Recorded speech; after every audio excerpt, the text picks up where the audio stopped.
jeneng sira sakarone. Nggih. Coba dangunen jenenge sapa? Terus bapak karo biyune iki ning endi?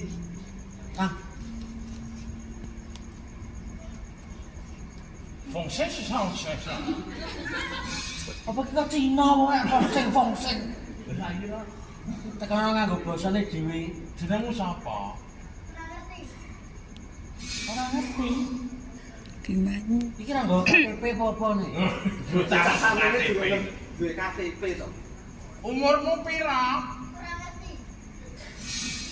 Astagfirullah. Iki piye to? Iki ketoke iki mung urip tok nek mboten mudun napa-napa. Anu bapak ibuke ning ndi? Duh, pripun iki? Wong ora ngerti terus.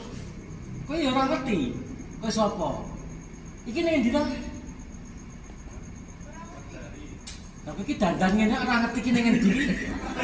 Iki ning gedung wayang ora Singosari. Ora ngerti. Kira ngerti apa-apa? Jenengmu ora kelingan. Aduh ya ampun. Niki wis pripun?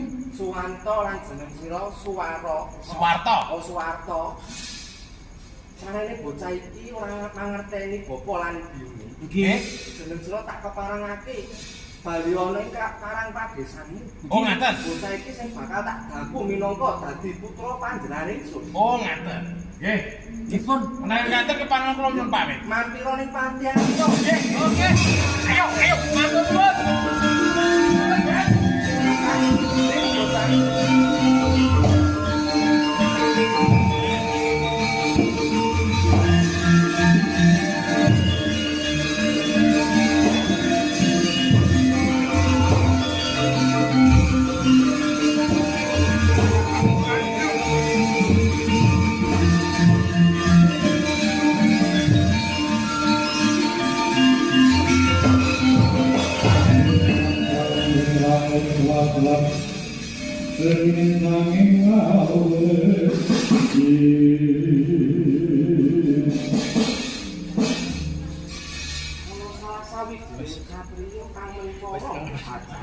Kasih sayang. Banjur Habib kalawan putra panjenengan ingsun.